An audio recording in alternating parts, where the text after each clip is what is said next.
फिल्में समाज का आईना होती है या कहें प्रतिबिंब होती है। यही फिल्में समाज के मुद्दों को उठाती है और समाज में अगर ऐसा मुद्दा होता है उनको हमारे सामने लेकर आती है। कोई भी फिल्म बनाना आसान नहीं है। उस फिल्म में बहुत सारे पार्ट्स होते हैं और जब कोई फिल्म इन सारे प्रोसेस से गुजर जाती है तो अवार्ड की तरफ जाती है और वो अवार्ड लेने के लिए उसे जूरी से गुजरना पड़ता है। तो आज जो मूवी की हम बात कर रहे हैं वो है साइकिल मूवी, और उस साइकिल मूवी में कौन कौन से कलाकार हैं, उसके कौन कौन से भाग हैं, किस किस पर उस पर काम किया गया, कौन कौन उसमें काम कर रहे हैं, उन सभी से हम आपको रूबरू करवाते हैं। नमस्कार, मैं हूँ भावना व्यास और आप देख रहे हैं पल पल राजस्थान। चलिए आपको मिलवाते हैं हम उस फिल्म की सबसे छोटी आर्टिस्ट कलाकार से। आइए जानते हैं, क्या नाम है आपका? काव्या। काव्या, आपने साइकिल मूवी में काम किया है, कैसा लगा आपको? बहुत अच्छा लगा। क्या रोल था आपका? छोटी बच्ची का। छोटी बच्ची का, वेरी गुड। कैसा लगा आपको काम करके? बहुत अच्छा लगा, मज़ा आया। मज़ा आया। देखिए, फिल्म जो है उसमें कलाकारों को मज़ा आना वाजिब है, जब भी वो सफलता की सीढ़ी पर चढ़ती है। उसके बाद हम चलते हैं उनके नीलम किरदार की तरफ, जिन्होंने अपना एक बहुत महत्वपूर्ण रोल अदा किया है। आइए उनसे जानते हैं कि उनको कैसा लगा। जी, मुझे बहुत अच्छा लगा। इस मूवी के अंदर मैंने गुलशन जी सर की बहू का रोल निभाया है, और इस पूरी फिल्म के अंदर जो पति के साथ में जो ताना बाना होता है वो पूरा आपको दिखाया गया है, प्लस परिवार की जिम्मेदारी को किस तरह से एक औरत किस तरह से निभाती है वो आपको दिखाया गया है। कैसा लगा आपको इस फिल्म में? जी, मुझे बहुत अच्छा लगा और मुझे बहुत कुछ सीखने के लिए मिला है। मेरे साथ में जितने भी मेरी टीम है उनसे मुझे बहुत कुछ सीखने के लिए मिला है।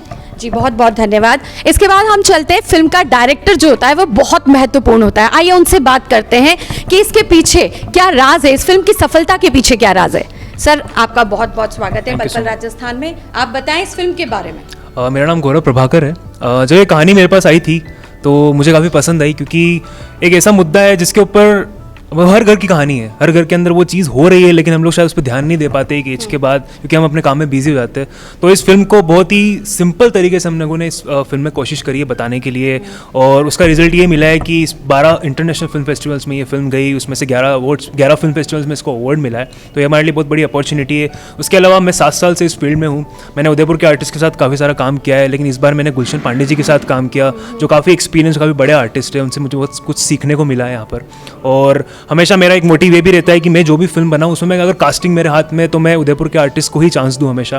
वो 7 साल में यही किया, इस बार भी यही हुआ कि उदयपुर के सारे आर्टिस्ट ने काम किया, अपना 100% दिया है और बहुत ही अच्छा रिजल्ट आया है। हम लोगों ने आज फिल्म की एक छोटी सी स्क्रीनिंग रखी थी आर्टिस्ट के लिए और स्टैंडिंग ओवेशन मिला है, तो एक बहुत बड़ी बात है हमारे लिए। तो I think we all succeed. Thank you so much. Sir, as a director एक प्रश्न, एक डायरेक्टर एक मूवी को किस तरह से देखता है? मैं सिर्फ अपनी बात बताऊँ यहाँ पर, तो मैं हर एक फिल्म को सबसे पहले मेरे लिए ये रहता है कि मैं इस फिल्म का जो हर एक कैरेक्टर है, या तो मैं उससे रिलेट कर पाऊँ या वो रियल लगे। ऐसा ना हो कि अगर मैं एक छोटा सा रोल किसी को 1 मिनट का भी दे रहा हूँ तो वो ऐसा लगे कि मैंने उसको सिर्फ लाकर खड़ा कर दिया। तो इस फिल्म में हम लोगों ने ये कोशिश करी कि अगर एक छोटा सा कैरेक्टर भी है वो कुछ ना कुछ वैल्यू ऐड कर रहा है सबसे पहले। तो हमारा ये रहता है कि सबसे पहले जो कैरेक्टर है, सारे कैरेक्टर्स फिल्म के, अगर 50 कैरेक्टर है या 15 कैरेक्टर या 5 कैरेक्टर्स है, वो वैल्यू ऐड करे अपनी स्टोरी में। सेकंड, मैं हर फिल्म को एज एन एडिटर देखता हूँ। अभी कई बार ये होता है कि आप फिल्म शूट कर लेते हैं, लेकिन जब आप एडिटिंग टेबल पर बैठते हैं तो आपको लगता है कि यार ये तो मैंने गलती कर दी है, मैंने मिस कर दिया। तो मैं फिल्म को शूट करते टाइम उसे एडिटर की तरह सोच के शूट करता हूँ। शायद इसलिए गलतियाँ नहीं रहती है, उसमें टेक्निकल इश्यूज़ नहीं आ पाते। Okay, thank you. अब चलते हैं उस कलाकार की तरफ जो एक मूवी में अपनी कला का प्रदर्शन करता है उस स्क्रिप्ट के हिसाब से। आइए उनसे जानते हैं कि इस फिल्म को उन्होंने एक कलाकार की तरफ से किस तरह से इसमें अपना योगदान दिया है। जी, मेरा नाम मुकुल जैन है। मतलब ये हमारे लिए, पूरी टीम के लिए एक लाइफ चेंजिंग एक्सपीरियंस है। और जैसा आप बोल रहे कि मतलब बहुत अच्छा लगा, क्योंकि हमने मतलब एक होता है ना कि जिससे आपको डायरेक्टर कुछ बात बता रहा है तो हम उनके विजन से ही चलते हैं, और हम अपने आप से हमारा जो इनपुट होता है हम वो दे सकते हैं कि मतलब हाँ, कि मतलब इस कैरेक्टर के लिए आपको क्या चाहिए, क्या इसकी रिक्वायरमेंट है, क्या ये चीज़ हमसे मांग रहा है। तो हम वो एफर्ट रहता है कि हम जितना मतलब डायरेक्टर हमें बोल रहा है हम वो एक्सप्रेस कर सकें अपने आर्ट के थ्रू। जी, ओके, थैंक यू। अब चलते हैं जूरी मेंबर की तरफ, जो कि एक बहुत महत्वपूर्ण पार्ट होता है।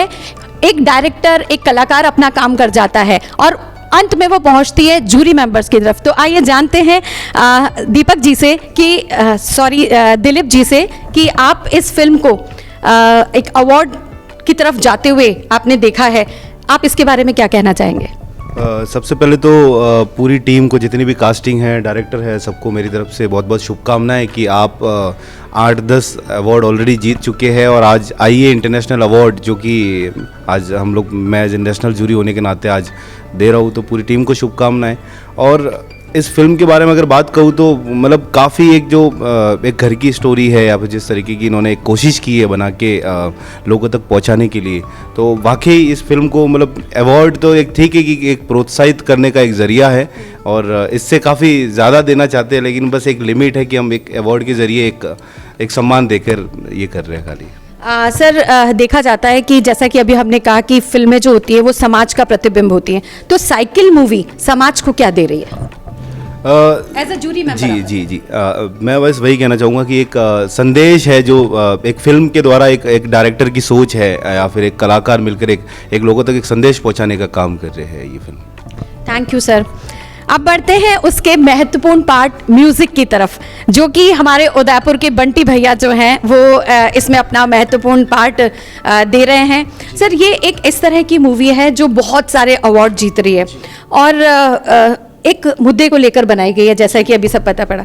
तो जब आपके सामने ऐसा कुछ मुद्दा होता है तो उसको आपको म्यूजिक देना, गाना, उसमें क्या फ़र्क होता है? आप अपनी तरफ से किस तरह के पॉइंट्स को सामने लेके आते हैं कि भाई ये कुछ अलग है, इसके लिए मुझे कुछ अलग करना है? बिल्कुल।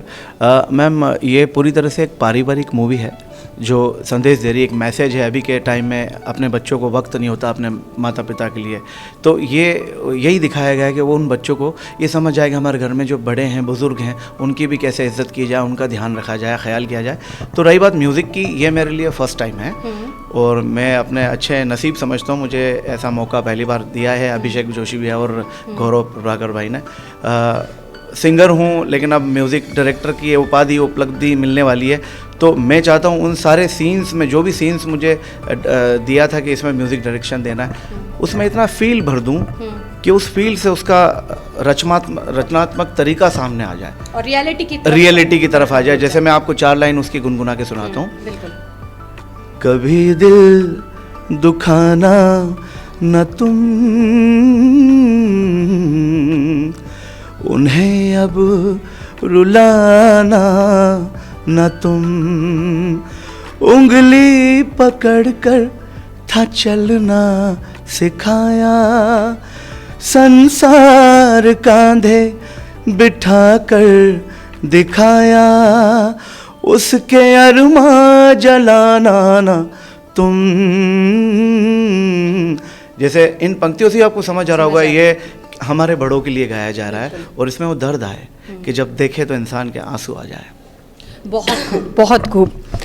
और अब बढ़ते हैं सिनेमेटोग्राफी की तरफ। ये एक ऐसा है, जैसे म्यूजिक हम सुन लेते हैं, पिक्चर रिलीज होती है ना, डायरेक्टर अपना काम करता है, कलाकार हमें नजर आता है। सिनेमेटोग्राफी तब है जब आप पर्दे पर वो पिक्चर आती है और उसके बाद उसकी सिनेमेटोग्राफी नजर आती है। तो आपसे जानना चाहेंगे कि इस फिल्म के लिए आपने क्या अपना इस तरह से अलग सोचा, किस तरह से अपनी सिनेमेटोग्राफी को बिल्कुल अलग किया कि वो इतने अवार्ड लेके जा रही है? जी, मेरा नाम ऋषभ यादव है। मैंने इस मूवी में सिनेमेटोग्राफी की है और सिनेमेटोग्राफी एक पेंटिंग की तरह होती है, हर फ्रेम पेंटिंग की तरह होता है। उसमें आप कलर लाइट से भरते हैं, मूवमेंट से भरते हैं।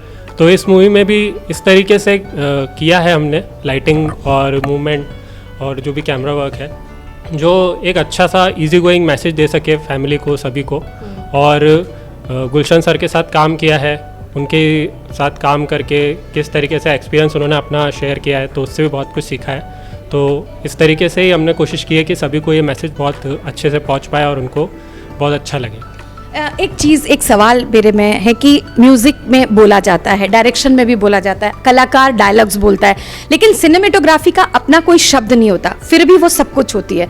तो ये इसके बारे में थोड़ा बताएं। सिनेमेटोग्राफी अच्छी तभी कही जाती है जब वो आपको पता नहीं पड़े कि क्या हो रहा है सीन में, आपको अलग से झलक के नहीं आए, वही सबसे बड़ी चीज़ है। इसीलिए उसका कोई शब्द नहीं होता, ताकि वो आंखों के सामने आती है, आपको पता नहीं पड़ता है, अपने आप चलता रहता है। और लास्ट मूवी जब खत्म हो जाती है तब आपको एहसास होता है कि बहुत कुछ क्या क्या देखने मिला है। तो वही है मेन चीज़ कि आपको पता ना पड़े। वही सबसे बड़ी चीज़। मतलब महत्वपूर्ण रोल अदा करता है सिनेमेटोग्राफी, लेकिन उसका शब्द बोलकर नहीं, ये सिर्फ नज़रों से बयां होता है।